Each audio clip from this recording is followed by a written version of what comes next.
नमस्कार, मैं प्रोफेसर पीयूष कांत दीक्षित, आचार्य श्री लाल बहादुर शास्त्री राष्ट्रीय संस्कृत विश्वविद्यालय, इस कक्षा में आपको भारतीय ग्रंथों का अरबी भाषा में एवं फारसी भाषा में जो अनुवाद हुआ है और उसका जो महत्व है उस संदर्भ में बताएंगे।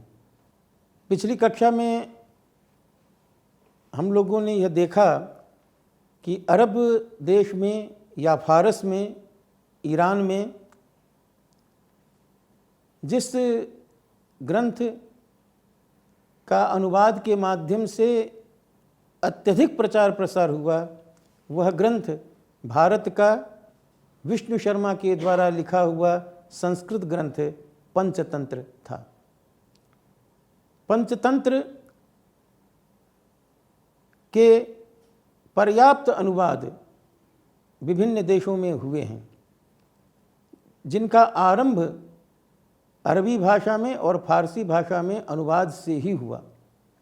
इससे यह समझा जा सकता है कि भारतीय संस्कृति के प्रति, भारत के प्रति, भारत के गणित, ज्योतिष, खगोल, दर्शन में सन्निहित विज्ञान के प्रति फारस और अरब देशों का, वहाँ के लोगों का कितना आकर्षण था।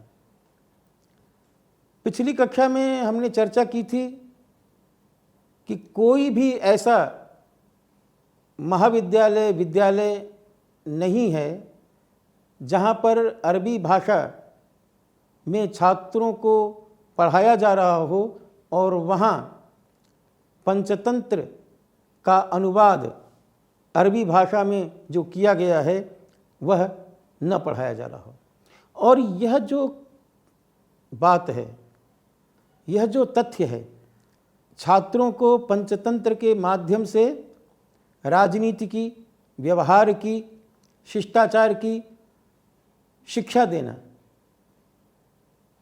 वह केवल अरब देशों में ही नहीं है। मूल रूप से पंचतंत्र की रचना भी हमारे देश में जो संस्कृत भाषा में की गई, उसका उद्देश्य यही था कि हमारे यहाँ के जो विद्यार्थी हैं, हमारे यहाँ के जो युवा हैं, वे आचार, व्यवहार और राजनीति को भली भांति इस ग्रंथ के माध्यम से समझ सकें। तो इस कक्षा में हम यह समझने का प्रयास करेंगे कि किस प्रकार फारसी भाषा में ईरान के शासकों के द्वारा भारतीय महत्वपूर्ण ग्रंथों का अनुवाद कार्य प्रामाणिकता के साथ किया गया, और कुछ चर्चा प्रसंगानुसार आरंभ में अरबी भाषा में भी जो कुछ महत्वपूर्ण ग्रंथों के अनुवाद हुए उनकी भी चर्चा हम इस कक्षा में करेंगे। पंचतंत्र की तरह ही एक महत्वपूर्ण किताब मात्र अरब दुनिया में ही नहीं किंतु समूचे संसार में हलचल मचा दी थी। उस किताब का नाम अलिफ लैला व लैला है। इस पुस्तक का अरबी से प्रायः विश्व की सभी महत्वपूर्ण भाषाओं में अनुवाद किया गया, परंतु सूक्ष्म समीक्षा के अनंतर अब यह स्पष्ट हुआ है कि इस पुस्तक की अनेकों कहानियाँ, जैसे अलादीन का चिराग और अली बाबा 40 चोर आदि कहानियाँ भारतीय मूल की ही हैं। यहाँ से इनका अनुवाद अरबी में संपन्न हुआ और पुनः वहाँ से विश्व की विभिन्न भाषाओं में उसका अनुवाद हुआ।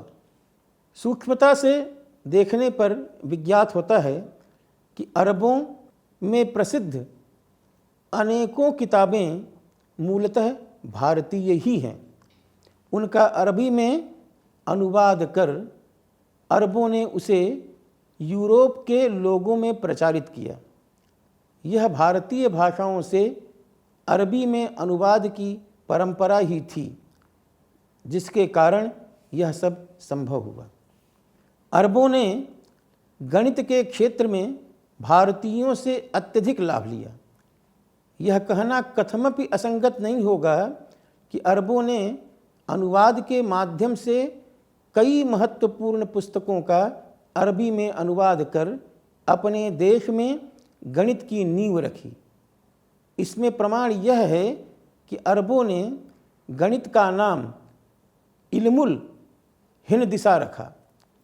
अरबी में यह शब्द हिंद से बना है, जिसे हम भारत कहते हैं। अरबी में हिसाब के ज्ञाता को मुहंदिस कहते हैं। यह भी हिंद से निर्मित है।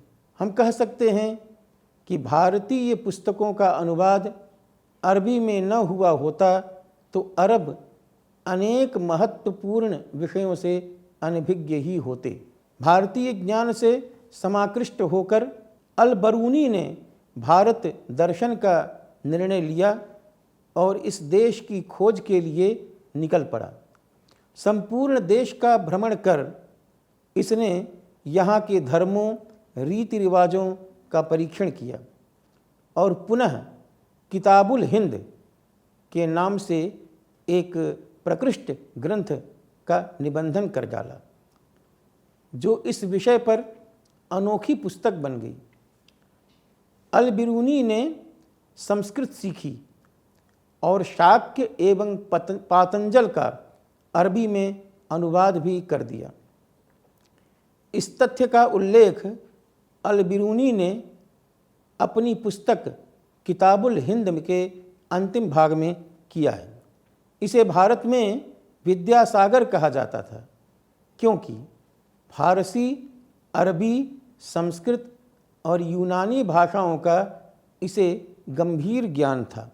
अरबी भाषा में जिस प्रकार भारतीय ग्रंथों का प्रामाणिक रूप से अनुवाद भारतीय विज्ञान को समझने के लिए अरब शासकों के द्वारा करवाया गया, ठीक उसी तरह भारतीय ग्रंथों का फारसी भाषा में भी अनुवाद हुआ।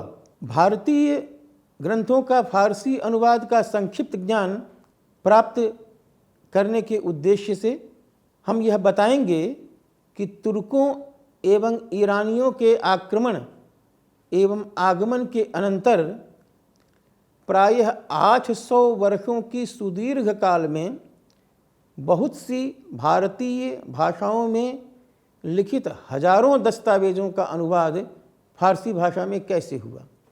प्राचीन काल में भारत एवं ईरान या फारस के पारस्परिक संबंध अत्यंत मधुर थे और आज भी अगर हम देखें तो अरब देश और ईरान, जिसको पुराने युग में हम फारस कहते थे, हमारा भारत का संबंध मधुर ही है। तो यह माधुर्य और यह जो पारस्परिक संबंध हमारी भारतीय संस्कृति, भारतीय दर्शनों, भारतीय विद्याओं के मूल पर आधारित है, वह आज भी हमारे पारस्परिक संबंधों को दृढ़ बनाए हुए है। व्यापारिक, सांस्कृतिक और बौद्धिक संदर्भों में दोनों देशों में प्रीति एक दूसरे के प्रति अत्यंत प्रगाढ़ तब भी थी और आज भी है, ऐसा हम समझ सकते हैं। और इसके पीछे इस अनुवाद की महत्वपूर्ण भूमिका हमें अवश्य समझना चाहिए। दोनों देशों में पारस्परिक हितों के प्रति प्रतिबद्धता भी बनी रही।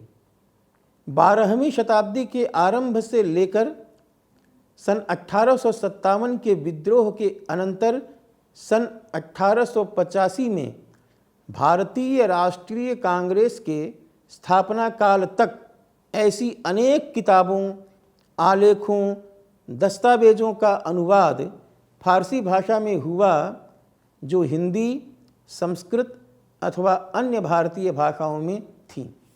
मुगल साम्राज्य में सन 1657 तक दारा शिकोह ने 52 उपनिषदों और अन्य धार्मिक ग्रंथों का अनुवाद संस्कृत से फारसी भाषा में किया एवं करवाया, जो बाद में अन्य यूरोपीय भाषाओं में भी अनूदित हुई, जिससे भारतीय संस्कृति एवं धार्मिक आस्था को अंतर्राष्ट्रीय आयाम मिल सका। 12वीं शताब्दी से लेकर 19वीं शताब्दी तक यहाँ के शासकों ने ढेरों हिंदी एवं संस्कृत ग्रंथों का अनुवाद फारसी भाषा में कराया। किसी भी देश में साम्राज्य स्थापित करने के लिए शासक उस देश की सांस्कृतिक, सामाजिक संरचना, नागरिक व्यवस्था, धार्मिक आस्था आदि को समझने का प्रयास अवश्य करता है, जिसमें अनुवाद का महत्वपूर्ण योगदान होता है।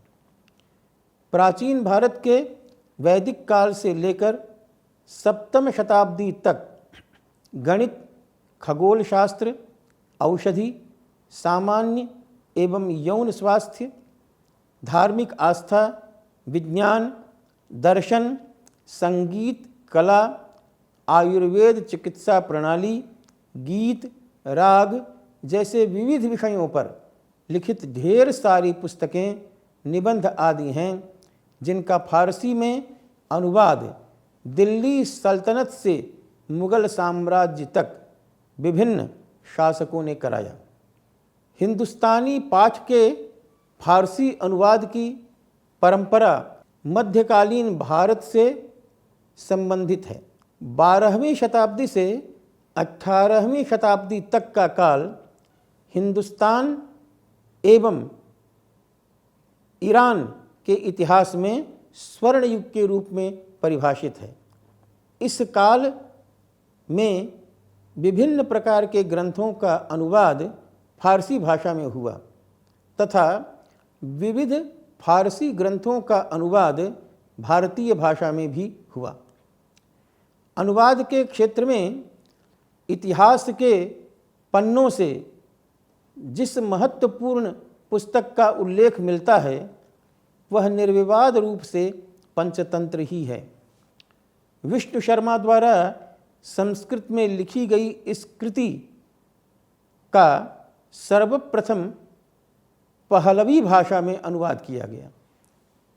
इसके बाद पहलवी से फारसी अनुवाद कलीला व दिमना नाम से हुआ। गुनियातुल मुनिया संगीत पर आधारित एक किताब है जो सुल्तान अबुल मुजफ्फर शाह के प्रशासन काल में लिखी गई। इसमें भारतीय संगीत, संगीत रत्नावली, संगीत विनोद, संगीत मुद्रा एवं राग अर्णव जैसे संस्कृत भाषा के आलेखों, निबंधों का विस्तार से वर्णन प्राप्त होता है। इसकी हस्तलिपि आज भी द इंडियन ऑफिस लाउडर में संरक्षित है।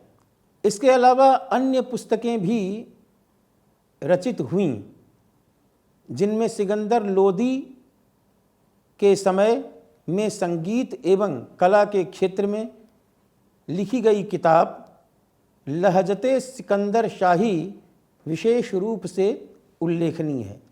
उमर समा यहिया ने यह किताब संस्कृत भाषा में लिखित किताबों एवं अनुवादकों की मदद से लिखी।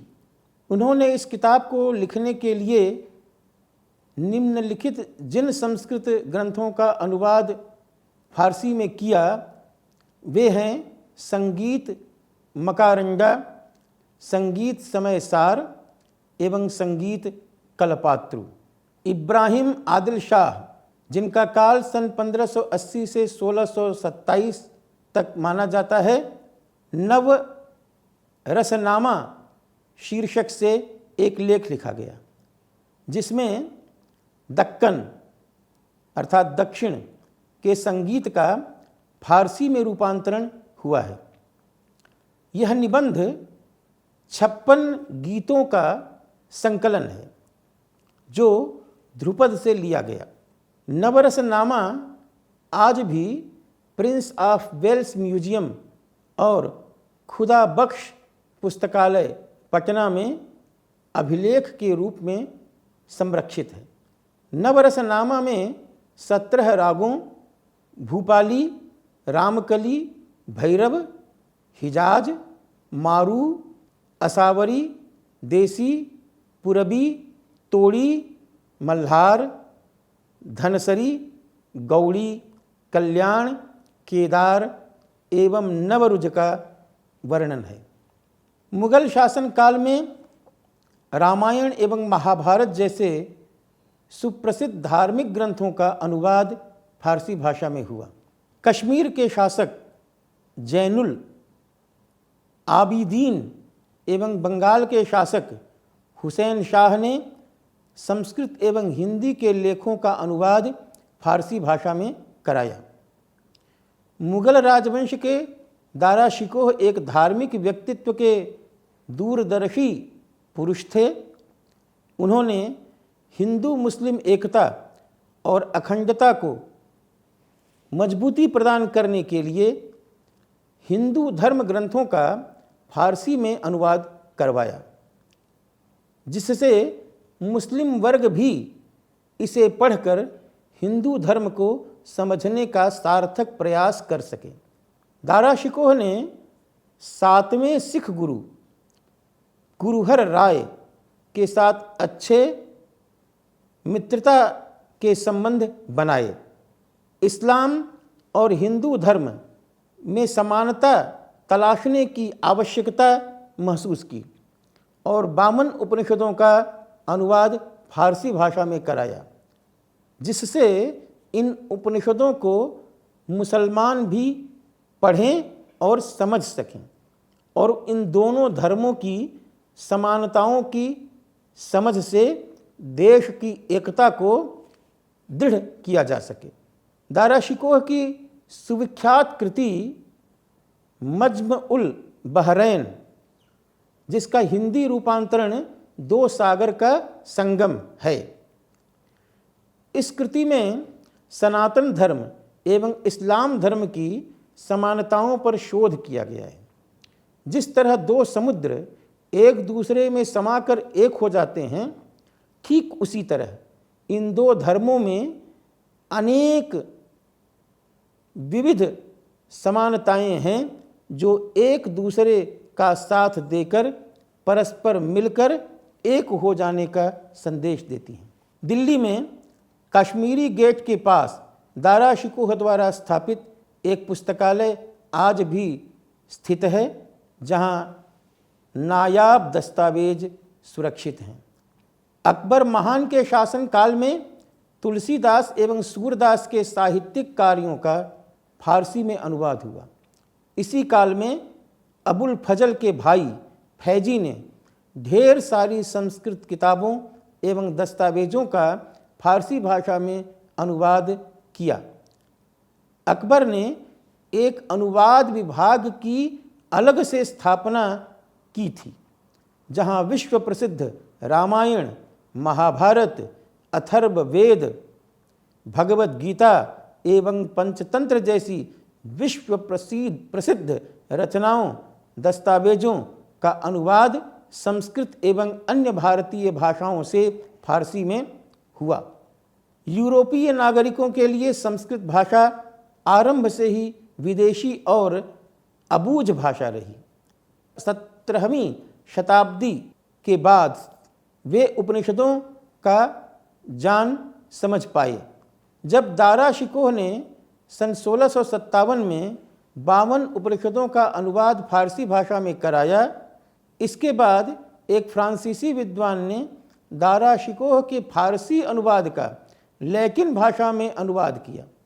दारा शिकोह के उपनिषदों को फारसी अनुवाद के लगभग 1 शताब्दी के बाद यूरोपियों ने उपनिषदों को पढ़ना और जानना शुरू किया, जिसका अनुवाद लैटिन भाषा में किया गया था।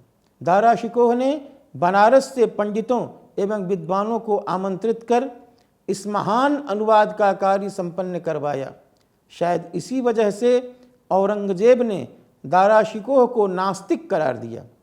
इतिहासकारों के अनुसार दाराशिकोह के अनुवादकारियों ने ही उपनिषदों एवं अन्य धार्मिक ग्रंथों को यूरोपीय देशों में परिचय कराया, जिसके परिणामस्वरूप आज तक अनगिनत शोध कार्य विदेशियों द्वारा इन ग्रंथों पर हो चुके हैं। इस प्रकार हम यह समझ सकते हैं कि फारसी भाषा में भारतीय ग्रंथों का अनुवाद भारतीय विज्ञान को संपूर्ण विश्व में विस्तार देने की दृष्टि से कितना महत्वपूर्ण है। योग साधना की प्रसिद्ध संस्कृत कृति योग वासिष्ठ का फारसी अनुवाद अतवार दर हाल ए असरार शीर्षक से हुआ।